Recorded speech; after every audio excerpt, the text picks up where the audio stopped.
Greetings and salutations, viewers. Welcome to another episode of Game Break.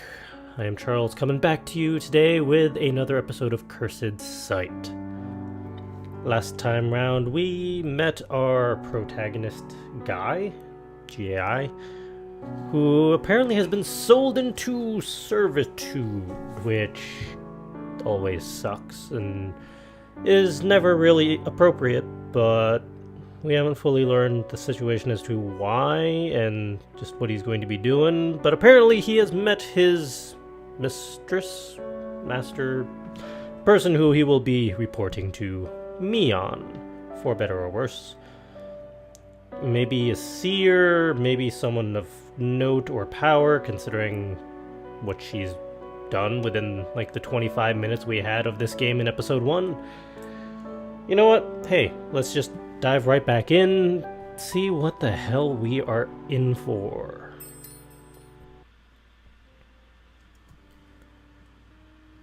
Night came, and a servant escorted me into a storage room, crammed with sleeping servants as well as crawling bugs. Stacked against the walls were boxes that piled up to the ceiling. I prayed that they were empty, otherwise if these boxes collapsed, the temple guards would be having servant pancakes for breakfast. This place reeked of dust as well as sweat. I bet half of these servants never even bothered to shower before hitting the sack. So, which bed is mine?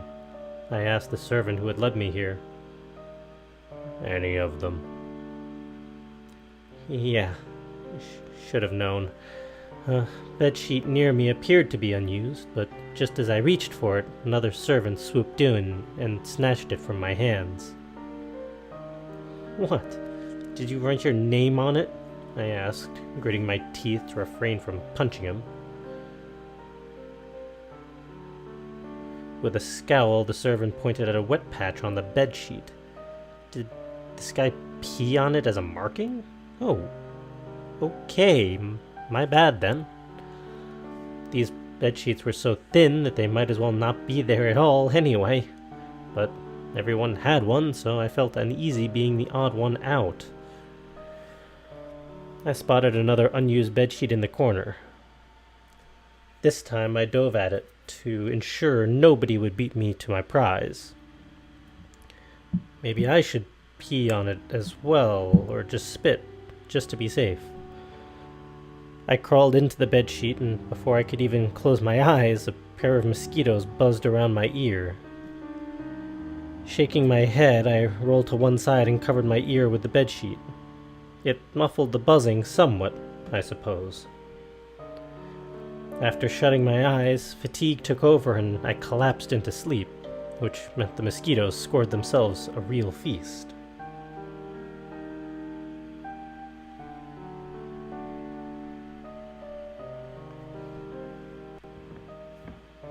Approaching footsteps caused the wooden floor to creak. A hand gripped my shoulder and nudged me awake. I opened my eyes and found a servant with his face far too close to mine for my liking.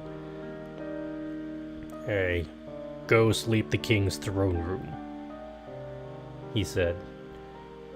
Cool, good morning to you too. But I checked the schedule last night. I'm supposed to help prepare breakfast, I said. Well, the schedule's been changed. I'll prepare breakfast in your stead. The servant dropped a broom into my hands.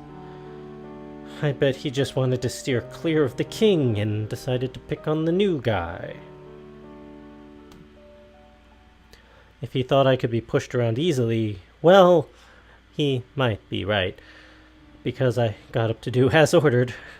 Best to avoid trouble until I knew my way around. Speaking of which, where is the throne room anyway? The servant rolled his eyes and pointed towards a set of doors at the end of the hall.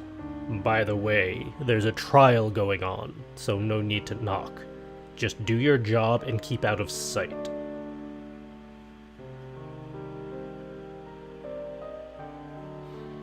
I bumped shoulders with the servant on my way out of the storage room. Thank you would have been nice, but I would have better luck waiting for the sky to rain gold coins. As I stalked towards the throne room, I scratched my swollen arms and neck. Those mosquitoes really showed no mercy last night. These bites in between my fingers made me want to light the storage room on fire. I arrived outside the king's chamber. The pair of doors here looked bigger than the ones Miyon had. Did that mean the king was even weirder than Miyon? If so, I might be better off turning into mosquito food back in that storage room.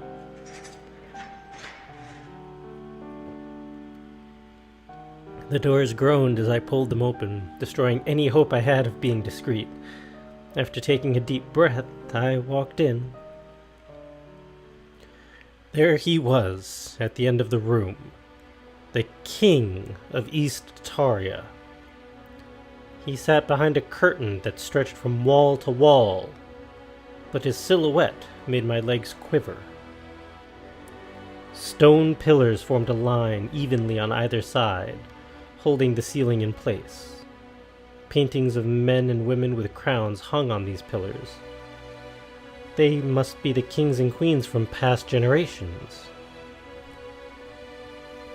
The knife-wielding lady from yesterday stood on a red carpet before the king. A couple of guards blocked the path behind her. One of them kicked the back of her knee, forcing her to kneel in front of the king. I spotted bruises on the woman's arms, and her gray locks looked more roughed up than yesterday, too. The guards must have abused her before this trial even began. One of the guards glanced towards me as if he had read my thoughts. My heart thudded as I carried on with brooming the floor. Pay me no mind, folks. I just work here. King Locke, here's the woman who assaulted Miyon, one of the guards said. The woman bowed until her forehead touched the carpet. Miyon's cursed my boy to his death. I ask only for justice.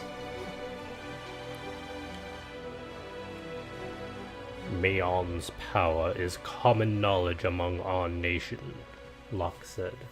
Your son knowingly flipped her veil open. He said Miyon's power was common knowledge, but I, for one, knew nothing about it. Did that woman's kid die from gazing into Miyon's eyes?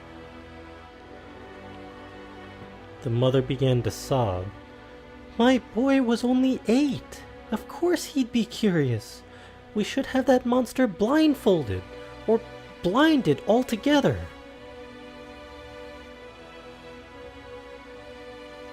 Locke drummed his fingers across his armrest. Foolishness.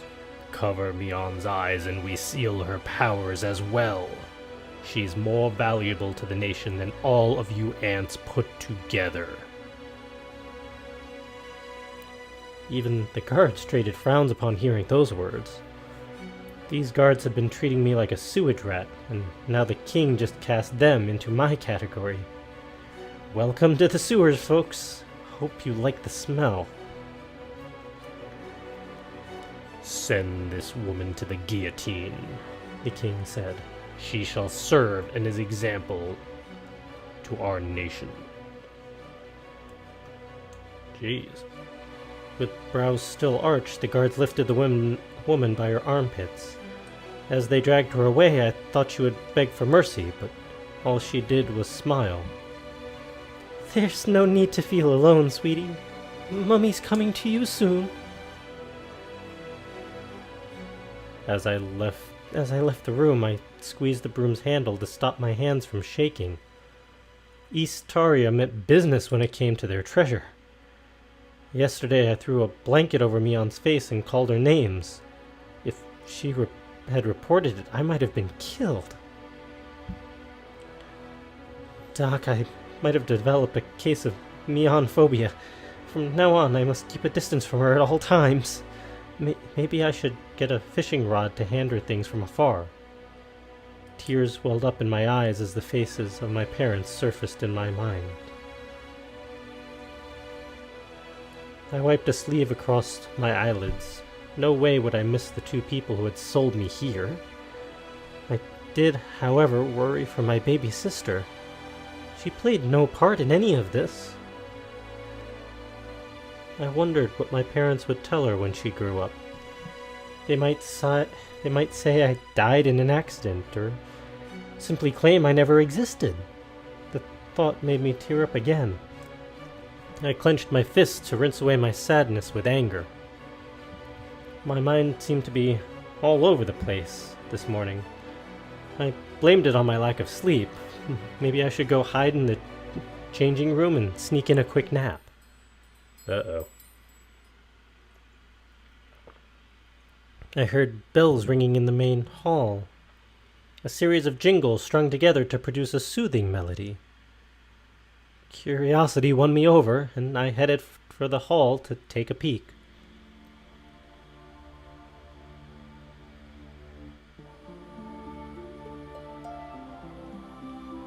A woman was dancing alone on the stage.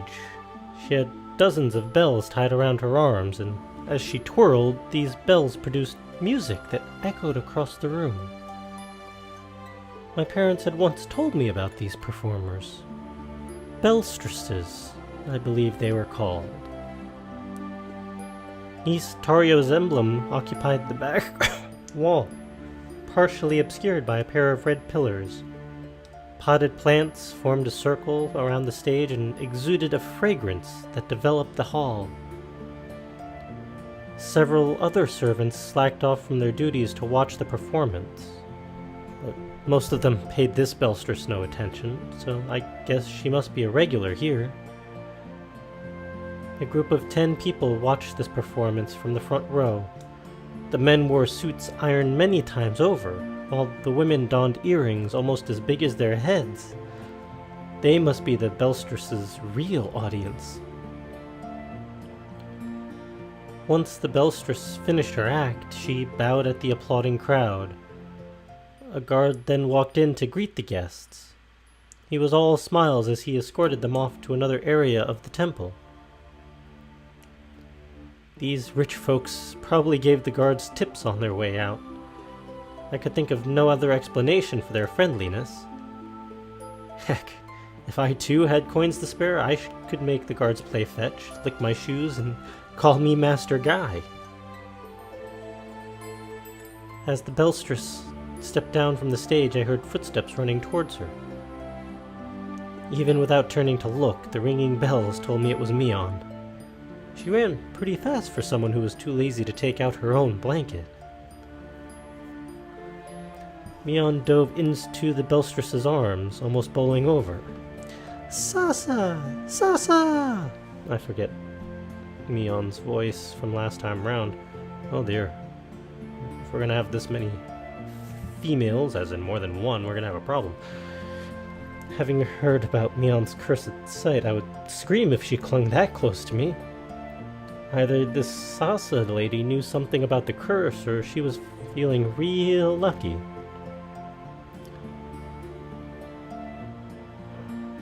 Miyon, smile when you say hi, remember? Sasa reached under Miyon's veil to pinch her cheeks and curl them into a smile. Can I come tonight? Miyon slurred. Sasa let go of her cheeks so she could speak properly. Can you come tonight, please? Sasa patted Miyon's hat. Just for a bit, okay? Miyon nodded frantically, making the bells on her hat chime in protest. After giving Sasa a hug, Miyon retreated back towards her room. As Sasa spun to leave, our eyes met for a moment. The shimmering stage lights made her hair and skin glisten. Sasa beamed at me, and my cheeks flushed as I averted her gaze. Girls really annoyed me sometimes, to be honest. Well, time to go clean Miyon's room. Keep it cool, guy. Avoid eye contact and live to slave another day. All right then, time to pull these doors open.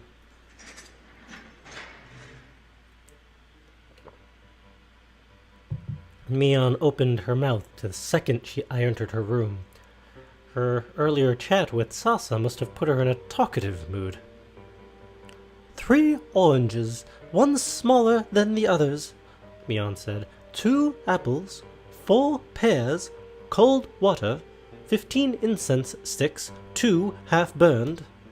I don't even know what voice I'm going into now. I gave her a blank stare in return. Go on, Miyon said. Her commanding tone scared me into stumbling out of the room. She had no reason to throw such a random list in my face, unless it was to toy with me. I should instead return with 3 pieces of animal turds, one from yours sincerely, a bottle of piss, and 3 jars of roaches. A fellow servant walked by the corridor, and I asked him just what kind of drugs Miyon had been taking. The fruits and stuff, those are for her rituals, the servant said. He shrugged at my confused face. You must be new here, I'm guessing. Miyon regularly performs spells that can change the future. If Miyon truly possessed such a power, that would explain why Locke treasured her so much. Whatever. Some fruits, water, and a bunch of incense. Incense, not incest. 2 entirely different things, good lord. The servant leaned in as if frightened Miyon might hear from inside her room. Mion's real fussy about her numbers. You should ask her again and listen more closely. Oh dear. That meant I needed to speak with Miyon one more time. Just great.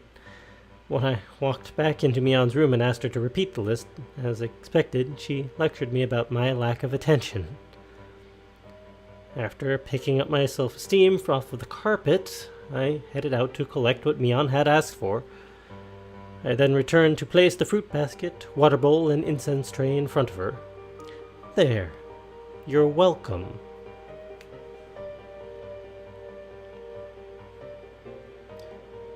The fruits and incense are placed the wrong way around. These are the basics.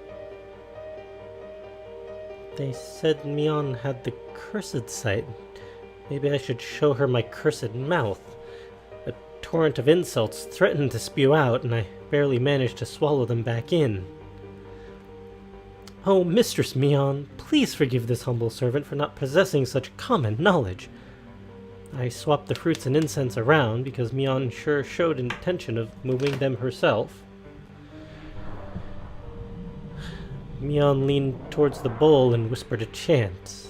The water began to swirl inside the bowl. Those fruits I had prepared also bounced and rolled inside their basket.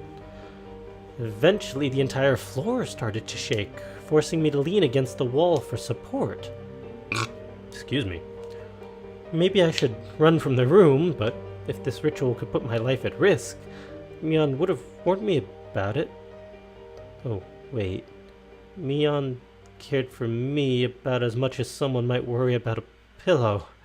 Silly me. A minute later, Miyon ceased her chants, and the fruits finally settled. The floor had also stopped shaking, but my knees continued to quake out of fear.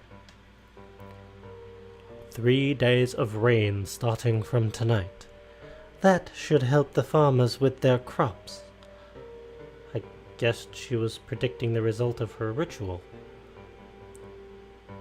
Miyon slipped a hand under the veil to massage her temple. Her lips looked as pale as her sweat-stained cheeks. I pointed at the bowl of water sitting before her. Maybe you should take a sip. It'll make you feel better. Miyon rubbed her temple harder as if my words had worsened her headache. This sacred water belongs to the goddesses. Learn some respect. Actually, I filled that bowl from a tap in the kitchen. Fine, so Miyon had powers, but that gave her no right to mock me. Next time I should scoop up some toilet water for Miyon and her goddesses. Just as I considered arguing back, someone knocked on the door. That must be Sasa! Miyon leaped to her feet, spilling the bowl of water. I guess those goddesses she spoke of would have to lick that sacred water off the carpet now. Miyon yanked the doors open, and on the other side stood Sasa. A lady should act more gentle, Sasa chuckled, patting Miyon's hat. As Miyon pulled Sasa into the room, once again, Sasa and I crossed gazes. No need to worry about him. He's new here, Miyon said. Sure, just treat the new guy like one of those lanterns hanging along the veranda. Servants had no feelings or anything, right? Sasa grinned. Lucky you, Miyon. He has such a pretty cute face. My face heated up like, well, one of those lanterns hanging along the veranda. Like I said, girls really annoyed me sometimes. Miyon puffed her cheeks. He's so silly, though. Just now, he asked me to drink the sacred water. Sasa was the first person to smile at me in this temple. I wanted nothing more than to give her a good impression. Thank you, Miyon. Bless you for crushing me, my one and only dream. Sasa tapped a finger over her lip. Oh my, drinking the water is forbidden. I had no idea either. How foolish of me. Miyon waved her hands nervously. That's not foolish, I guess. I mean, it's understandable, I think. As I giggled at the sight of Miyon flustering, Sasa gave me a wink. This lady and I would get along just fine. Sasa lowered onto her knees, and Miyon climbed onto her lap before resuming her ramble. I saw a roach in my room this morning. It was orange, I swear. I tried catching it so I can show you, but it flew out the window. Sasa pulled a comb from her pocket and used it to straighten Miyon's pigtails. Oh, that was Miyon talking, not Sasa. Oops. Girls shouldn't be running around picking up bugs. Did you catch them when you were little? Well, yes, I did. Oh, Miyon continued. And I heard King Locke singing in the toilet yesterday. It was really funny. Sasa nodded and gave occasional replies as Miyon continued to flap her gums. Miyon let out a few yawns while she talked. She put a hand over her mouth to hold them back, but each yawn came out louder than the last. What? I wasn't even near that. Sasa massaged Miyon's shoulders. The king told me you had to perform a ritual today. You better get some sleep. Miyon climbed off Sasa's lap and shook her head. I must admit her pouting face made my heart stir. Just a little, mind you. Sasa rose and put her hands onto her hips. A girl needs her beauty sleep. She shot me a glance. That's how you make the boys fall for you. Who needs boys? Miyon clung onto Sasa's arm. I'm going to marry you, Sasa. Oh my. Sasa rubbed her forehead against Miyon's ear. Stop being silly and go to sleep. I fell for your cute act last time, but it's not happening again. Miyon let out a whining noise that made me want to hug her. Eventually, she relented and gave a nod. I took that as the signal for me to pull out her blanket from the closet. Of course, she scrunched her lips at me for trying to help. Sasa tucked Miyon into bed and held her hand until she fell asleep, which only took about a minute. Those rituals must really take a lot out of her. With Miyon asleep, I puffed my chest out to try and look manly. "Let me escort you to the temple gates." I hated my voice for cracking as those words came out. "Oh my, what a gentleman!" Sasa pinched me on the cheek. Her fingers felt so slender and warm. I wondered if she would let me sit on her lap, too. As I guided Sasa through the corridors, the silence gnawed at me, and I tried to strike up a conversation. "You know about Miyon's eyes? I heard they're cursed or something. Not sure if it's real or not, though." "To her voice, please stop cracking for just one sentence." "It's real," Sasa said. "Anyone who gazes into her eyes will die on the same week. Her parents were the first victims." Yeesh. I was hoping Sasa would laugh at me for believing such a myth, but now I regretted asking at all. Boy, I sure knew how to charm ladies with my choice of topics. I should have talked about how those garden flowers were no match for her beauty. Sasa spun around to face me. "Miyon never asked for those powers. Please, treat her like you would anyone else." She cupped my hand in both of hers. Her voice sounded softer than usual, and her serious tone forced me to nod. As Sasa looped her arms around me, her aroma and warmth made my head swirl.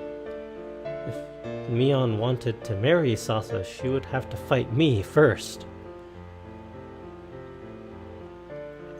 "That's all I ask, Guy," Sasa said. "The first person to smile at me in Eastern Taria. And now the first to address me by my name, too. Just 10 more years until I become an adult. Please, Sasa, lock yourself in a time capsule and wait for me." Sasa let go of me, and as we resumed walking, she donned a smile that outshone the lanterns hanging overhead.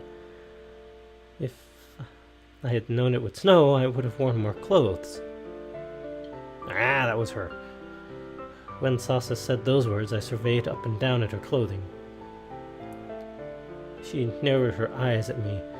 "Did your mind just go in the gutter?" "What? No!" I peered out at the snow to hide my red face from Sasa. Considering the cold weather here, I should have known it would snow once in a while. Whenever it snowed back home, I used to build snowmen and stick carrots on top for the nose. If I dared to steal a carrot here, the guards might cut off my finger and use that for the snowman's nose instead. "There are the gates," I said. Good night, Miss Sasa." Sasa slapped me across the back. "Cut that Miss stuff out, but good night, Guy." Transition. That's actually a good point for us to transition to our end. At least for this episode. We are out of time, so we are going to have to see just what happens with Sasa and Miyon and King Locke and ourselves, and just what is the deal here. So, Miyon has a cursed sight in that anyone who looks her directly in the eyes dies within the week, but she has magical powers that let her change the future or direct fate, perhaps? It's still a little unclear just what the parameters are for how this works and what it can and cannot do. So hopefully next time around and in future episodes we shall find out. Until next time, click that subscribe button, go check out other videos and playlists that we have over on our channel, and above all, Go be creative. And we'll see you all next time.